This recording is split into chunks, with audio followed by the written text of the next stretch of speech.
Good evening. Welcome to the Year in Review 2020. On its back, gasping, thank heavens, and let's see whether next year is going to be any better. But for that purpose, I've got two very interesting and welcome guests this evening. From Stellenbosch, we're talking to Professor Anton van Niekerk. He's a philosopher, professor in philosophy. He's done, well, anybody who hasn't heard him yet, you'll hear him tonight. And with him, Ivor Sarakinsky. You know Ivor, he's been on the program before a couple of times, and he's political scientist and he's with Wits University. So two good guests to have a look at a year that most of us would probably like to forget. And let's hope that the new year isn't any worse, but let's see what the prospects are. And Anton, I'm going to start with you. It's been a difficult year for most people, I would imagine. And we've also, I picked up an old magazine earlier today, a Financial Mail from January this year. And on the front page, on the cover page, it had the question, 2020, is this the year of the Great Recovery? I think whoever wrote that policy, I was thinking about it today, I hope. It's been generally, and that's what I'd like to just have you look at what happened this year, because it's been quite an extraordinary year for everybody. Without any doubt, Kobus, it is, I think, arguably the most extraordinary year that humankind has experienced, over the last, if not millennia, then certainly the last couple of centuries. And the main reason for that, I think, is that Steven Pinker wrote a book on the better side of the better angels of our nature, in which he argues very strongly that the world is becoming a better place, a safer place, a place less infused by a lot of violence, even though there may be the exceptions here and there. Now, of course, that kind of hypothesis, which he's a professor at Harvard, for those who don't know him, which he defended vigorously also in a variety of public journals and so. That seems to be a pretty far-fetched theory, given the current circumstances. The overwhelming reality of the 20th of the past year has been the pandemic. And why has this been such a big deal? Because let's remember, it's not the first pandemic that we've had in history. There are people who expected this pandemic to come at some point. So in that sense, it is not as if it struck us completely like a bolt from the blue. But the main thing is that we were unaware of how nature, in its smallest constituent parts, can turn against humanity. And that all of a sudden, we know that we are vulnerable in the face of stuff like warfare, biological warfare generally, the atomic age that is upon us, the variety of economic crises that we have to face and so on. All of those are well known to us, but nobody could envisage the severity of which this utterly invisible, smallest component, that drifts around in our stratosphere, could have generated such a crisis and caused so much suffering.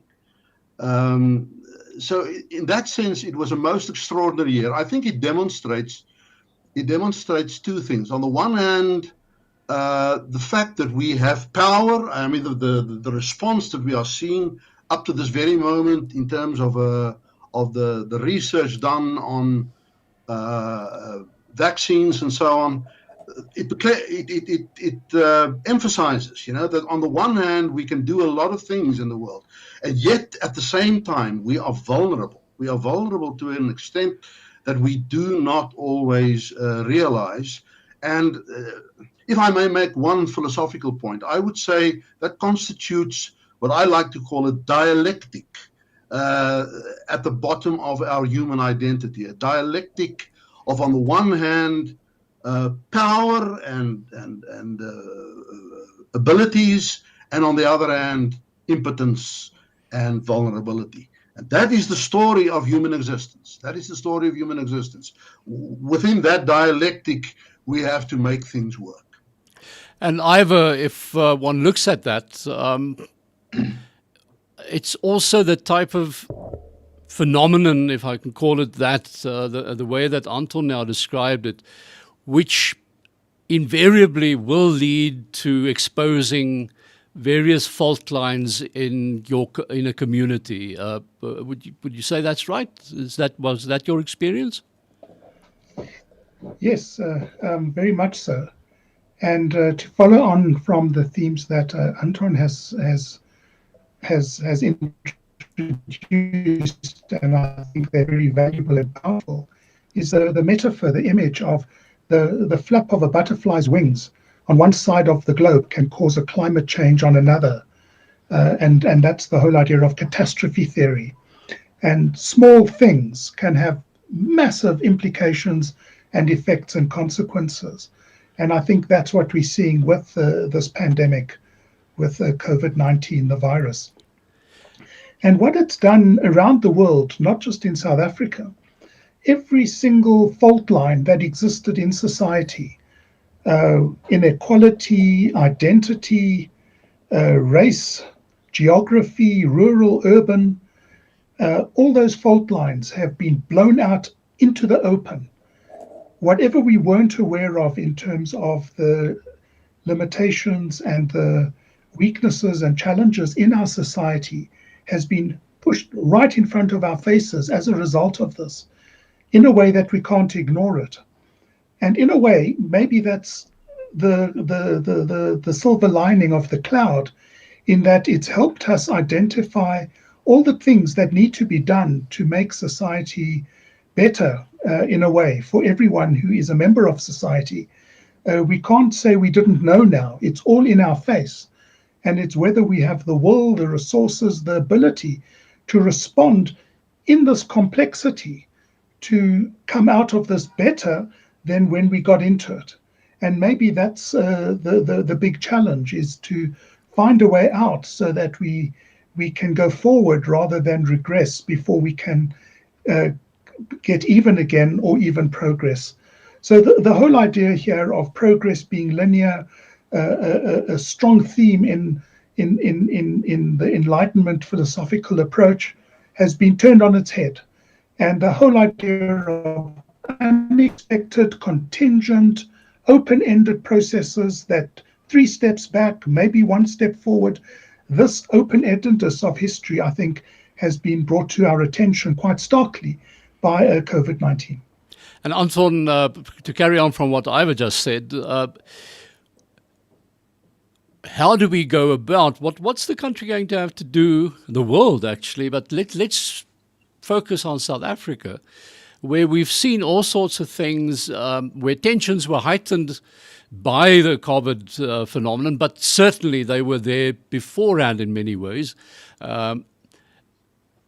This great opportunity, I almost want to call it, of having this all exposed and actually getting on with the job to recover from it.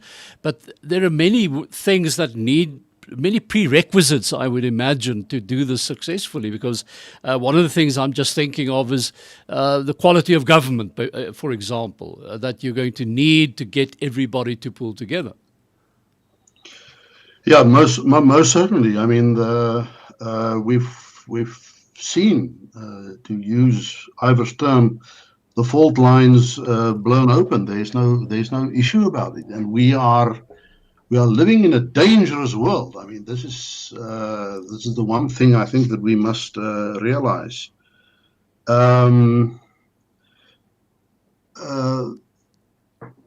At the same time, when all of these are happening, there are a number of other tendencies that we've been noticing occurring in the world up till now that have not been stopped by this virus. I mean, I think of things such as the way in which the world is fundamentally technologically mediated.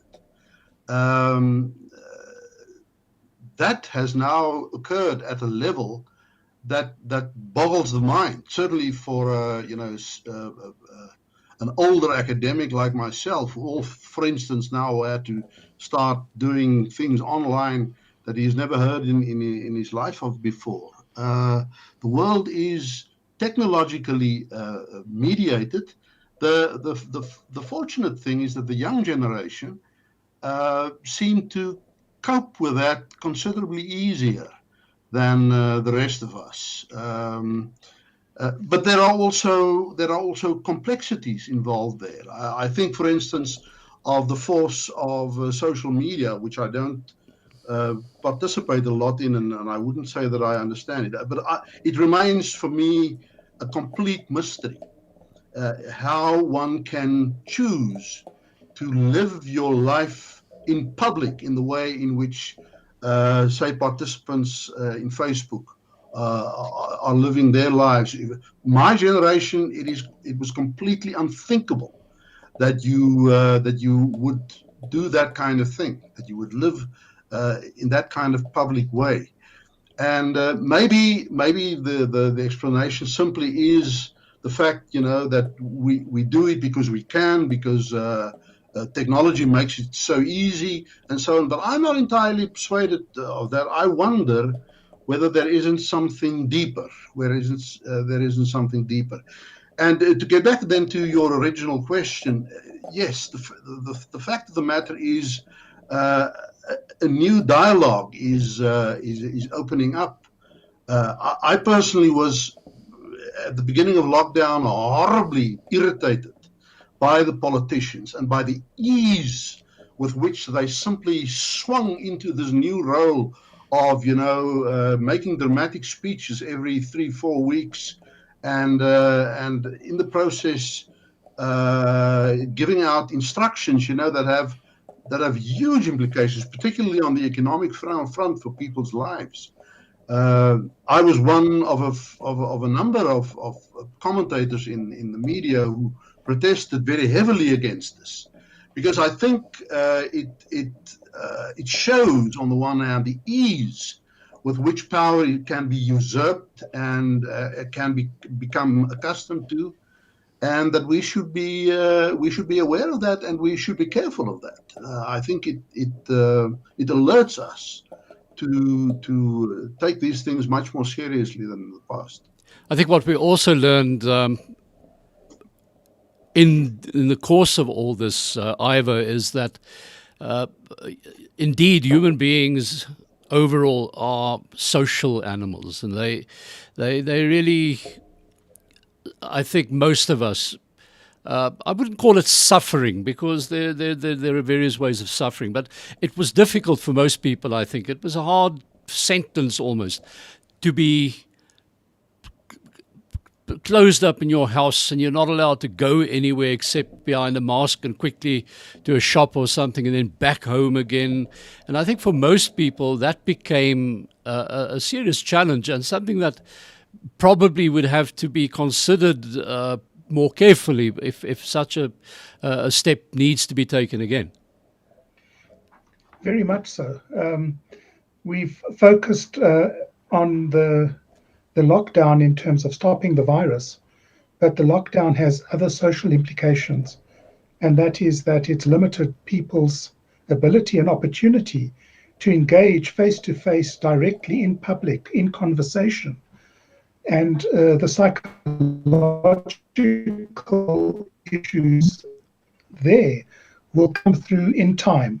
These will be the long-term effects that come through much later in terms of the time lag following on from the lockdown. And that's a real worry. So a whole range of psychological issues will emerge.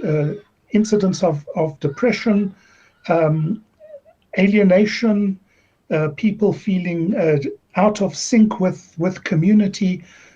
These challenges will intensify as the pandemic continues, and as people have to conduct themselves in a new way that they're not accustomed to. And we're not looking at that in sufficient detail at the moment, because the energy is focused on addressing the spread of the virus. And this is where social media is filling that gap in a way, where people are having their interactions online. And in a way, it's a false interaction, because you on your own in a room in front of a computer with a camera, and you dialoguing with people that you can't see, feel, touch, smell. You can't pick up cues about smiles, frowns, all those things that make meaningful interaction possible.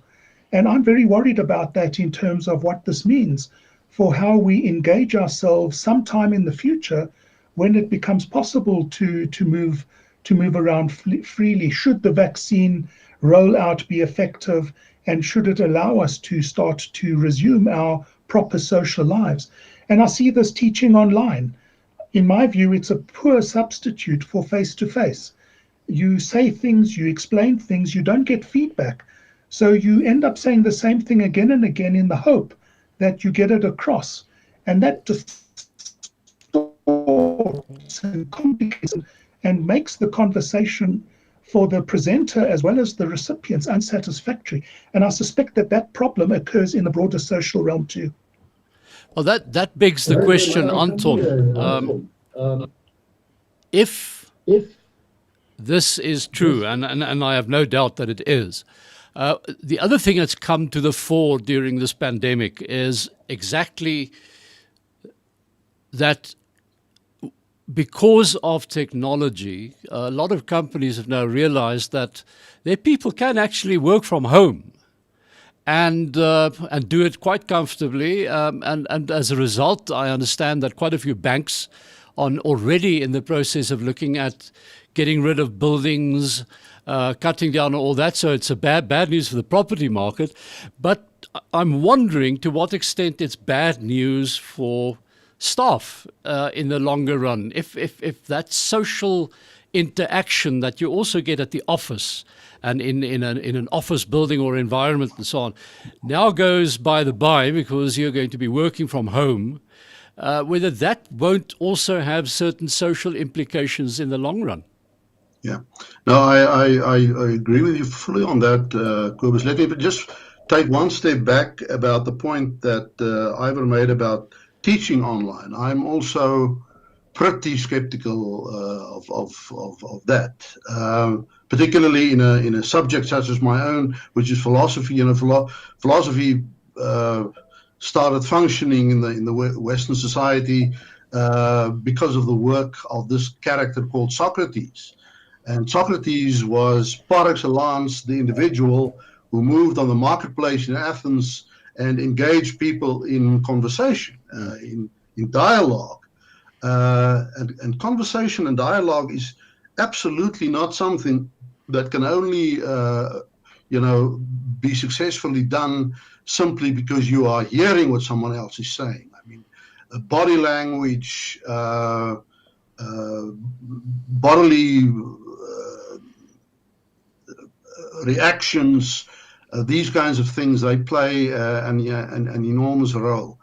I'm also pretty skeptical about this whole idea of working from home. I think there is something very valuable and very productive, also economically speaking, but also in terms of work satisfaction, to make a division between a person's home and his or her workplace. If I think of the interaction, simply in my little small environment with my colleagues, we yesterday had a year-end function where we saw one another literally for the first time in about 6 or 7 months. Whereas we were having Teams meetings and stuff just about on a weekly basis up to this point. I mean, it is just a highly unnatural situation. I personally cannot believe that one can be as productive. Certainly in my field, the need, to interact with other people, to test your ideas against the positions of other people. And I'm not only talking of colleagues, I'm very much also talking of students in the higher education realm. I mean, that is absolutely necessary. Not also then only for us who are responsible for doing the teaching, but very much for the students themselves. That is how I learned the most important things that I learned when I was a student at Stellenbosch in the 1970s. You take your cue, maybe mistakenly, but nevertheless, it is impossible to avoid it, to take your cue from people that you admire or whose positions you admire, that you enjoy to engage in, and the like. And I will be very with difficulty persuaded that we can do without that. Of course, hybrid learning, so the managers are telling us, is with us, and we will have a form of hybrid learning. I suppose there are subject fields where the interaction that I've been talking about is not that important, but there are also others, such as the ones that I have been talking, for whom it is absolutely essential. Ivor, if we could take that a step further, and let's think about a society like South Africa's, which is splintered, to say the least, with huge groups of the population who actually never intermingle except in the working environment and in town when they go to shops and whatever. I mean, if you create a situation where you lessen interaction in the way Anton's now described it,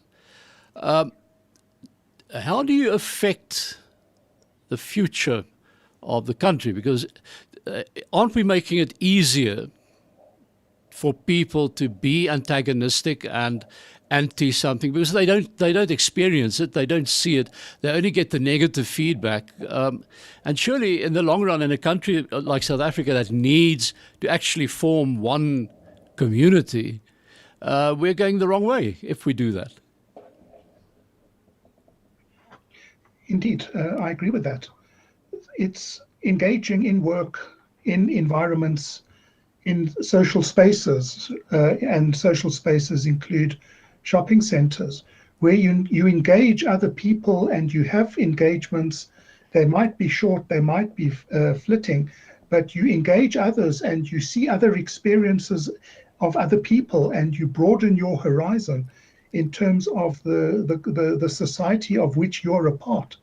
And what this online work and online teaching and online everything is doing is that it's forcing us into a gated home, not a gated community, a gated home, where we can almost become self-sustaining outside of those interactions. We can get Uber Eats and we can get companies to deliver our goods and services as we need them. And we don't engage what's out there. And what that means is that we become prejudiced in terms of what we see in front of us being the only reality. And that can have a number of really negative effects, because it can reinforce existing prejudice because it's not challenged through interaction, or it can make people oblivious to the world out there. The reality out there becomes the false reality for the person in front of the TV screen, because it's the virtual reality that counts. And I'm very worried about the psychological effects of this, because we're almost institutionalizing a kind of delusion, a kind of psychosis, where our immediate is the world, and we are oblivious to and don't have to interact with an external environment which allows us to test our assumptions, to test our views, to learn from others. And we're becoming atomized in a way that I find very, very scary. And I'm quite worried about what the longer term implications of this are. At the moment, we're not seeing it, but I'm very sure that in 5-10 years' time, the studies will come through. The medical charts will start to show increases in certain kinds of psychological illness and behavior. And that, I think, is a storm that's still about to hit. So we might survive the biological pandemic through vaccines. And the moment we do that is the moment we start to get the repercussions from the social isolation and atomism that we are experiencing through staying at home, through locking down. Well, one can see some of this already if you look at the way that people interact, not all people, but a large number, on social media, and I'm specifically referring here to Twitter, and to an extent on Facebook as well, Anton, where people can say things to other people in a way that you wouldn't dare doing if you're standing face to face, because you're probably going to get your nose bashed in. So it's made it safer. Like somebody once said, it's made long-distance boxers of all sorts of people who wouldn't dare physically get involved with anybody in a social environment. But the moment you put them at a distance to each other, all the rudeness and the aggression can come out. Yes, I think you're right.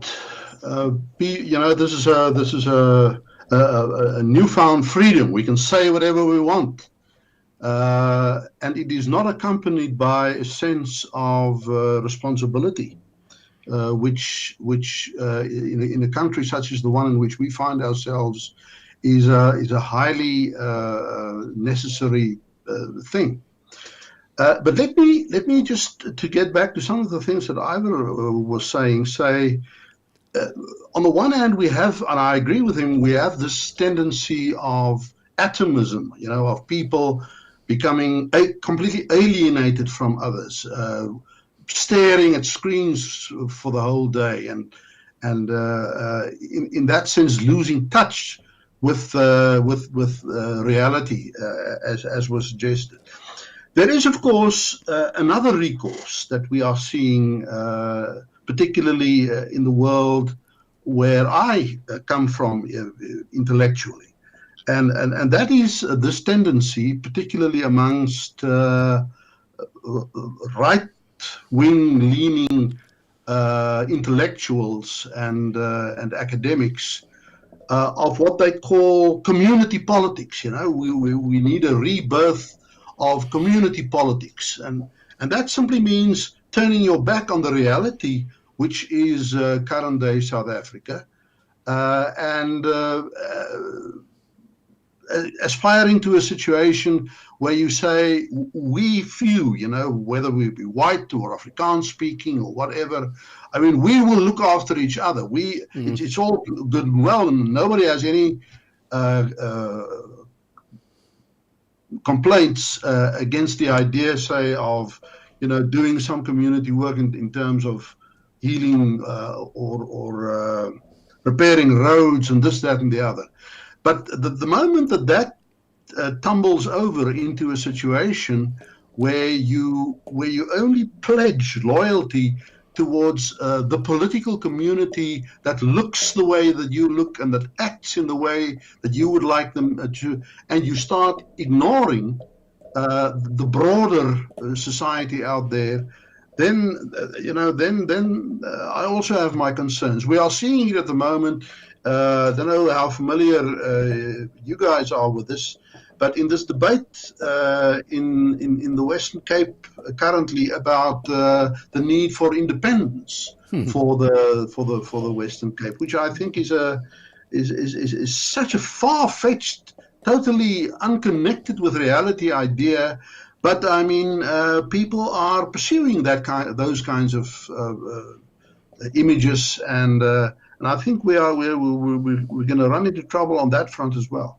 Somebody in Stellenbosch once said to me, and I'd like to put it out there now again, is that, and to link to what you've just said, that the problem is with a part of the community, and also specifically then white Afrikaans speaking, is that a large number of those people are financially in a position to isolate themselves to a point where they can actually forget the fact that they're a very small minority in the country. Would you go along with that?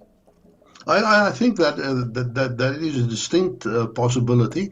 I happen to know quite a number of financially quite well-to-do people in Stellenbosch. Most of them, let me immediately say, are very responsible people who are severely conscious of the social and the economic differences that we have to deal with in this country. The remarks that I was making were not so much aligned with the views of the intellectual elite in those communities. It is much more a recourse for Jan en Alleman, as we say in Afrikaans, everybody who all of a sudden see some opportunity of divorcing themselves and alienating themselves definitively from the things around them that they wish not really to face up to, and to start more creatively participating in the dialogue as to how what our future should look like. And that would be the solution, Ivor. Surely, I mean, if we want to recover from what we've experienced this year, and will still experience for the foreseeable future, it seems, we need to have or create a situation where people talk to each other, where people come up with solutions for each other and not only for one small part of the community, surely. Indeed. So COVID-19 has, in a sense, demagicalized society. It's the mystique of our complex South Africa has been exposed. And now after COVID-19, hopefully with a vaccine, we can start to rebuild and address the issues that we now know are there. And one of the ways is going to have to be through collective social dialogue and collective engagement. And I think the responsibility is going to be on communities to find ways to share collective spaces in their communities, in parks, in shopping centers, to engage and have conversations and just get to know each other and rid ourselves of the suspicions, fears, and prejudices that have consolidated over the last 9 months, and in the next 6 months at least, could even be reinforced further. So a huge obligation on communities to take responsibility and begin to find ways to have these collective engagements, these social dialogues. And we can't rely on government, we can't rely on politicians for this, because they've got a different set of interests and priorities. The solution is going to have to come from grassroots up, in terms of people in communities reaching out. And the more people who reach it, the bigger the critical mass, the more successful we'll be in getting closer to an answer.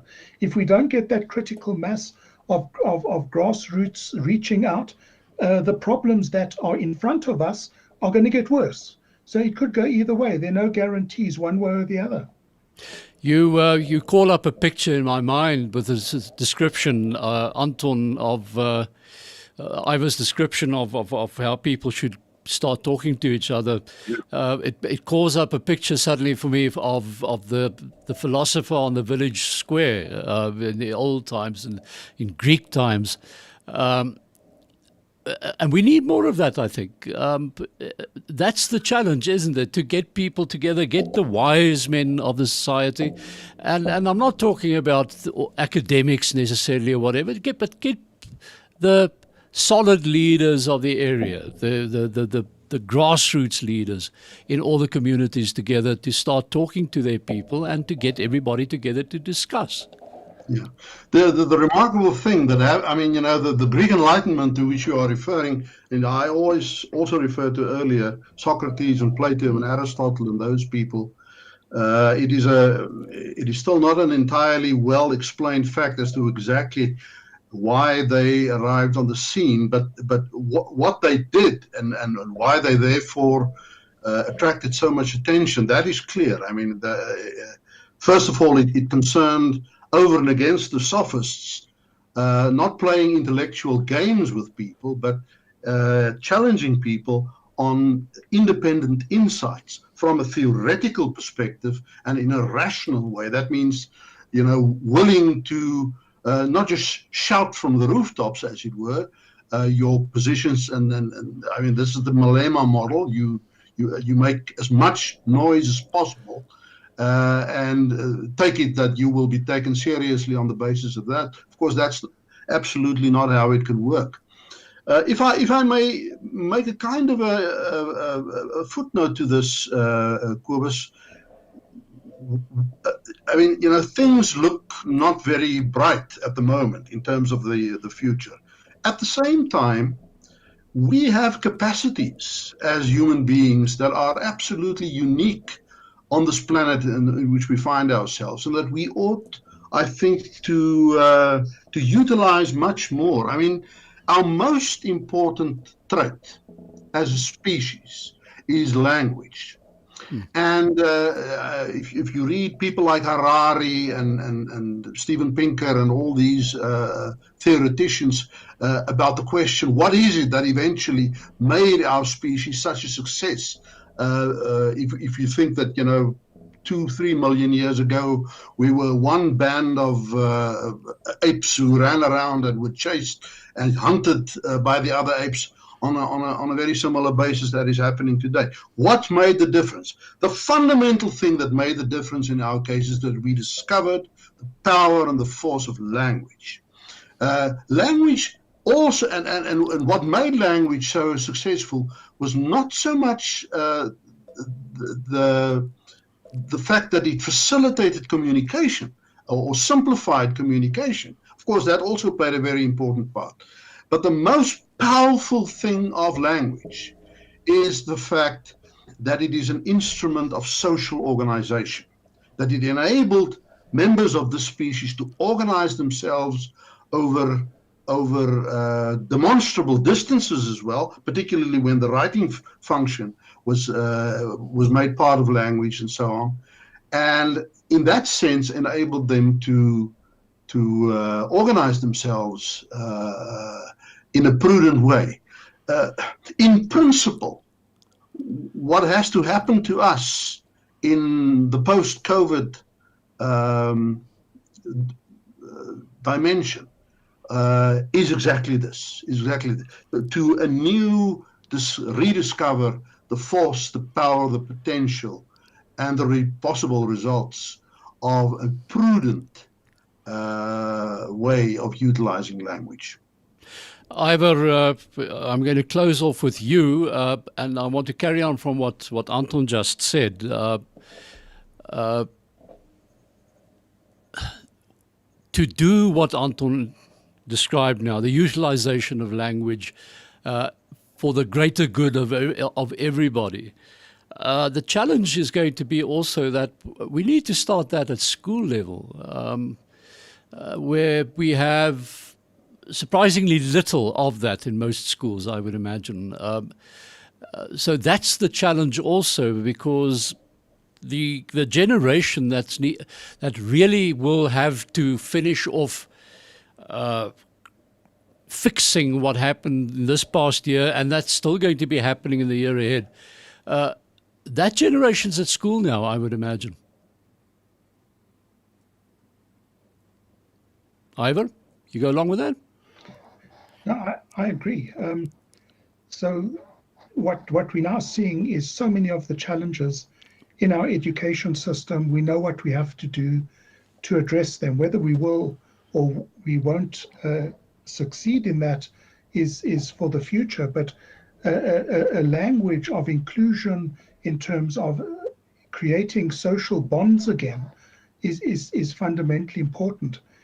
And I think we will start to see this occur almost spontaneously, naturally, as people try and get their lives back. What worries me a bit is the countervailing trend, and that is in the lockdown, the way that artificial intelligence and machine learning has started to encroach on our lives at so many levels. It's almost accelerated that. And algorithms are now replacing us as decision makers in so many spheres of life. So I think that the challenge, and here I agree absolutely with Anton, the challenge is to go the extra mile, to put even more effort in to using this power of language, the sociability of language, to rebuild social bonds and to limit the interference of artificial intelligence and machine learning, so that it doesn't take over our lives in the gap that's been created during the lockdown that isn't over yet. So complexities that make this interesting times, difficult times, dangerous times. I agree with my colleague Anton there about the danger of the time that we're in. I would like to thank both our guests, Dr. Ivor Sarakinsky, that you just heard there from WITS, and Professor Anton van Niekerk of Stellenbosch University. I'm afraid that we may have posed more challenges today than we actually came up with any form of solution, really, except that we need to talk. We need to talk, and we need to talk. This is our last program for this year. I'd like to wish everybody well over the festive season. Please remember, there's still that thing called a virus going around. And to give you an idea, I just read earlier today, if you want to have an idea of how small it is and why it comes through to all sorts of things so easily, if you make a full stop with your pen on a piece of paper, just a full stop, imagine something that's the size of 1/10,000th of that full stop, and you get an idea of the size of that virus. Right. So be careful wherever you go on holiday, enjoy it, but please use masks, use social distancing, be careful, and let's talk again next year. Have a great time. Bye-bye.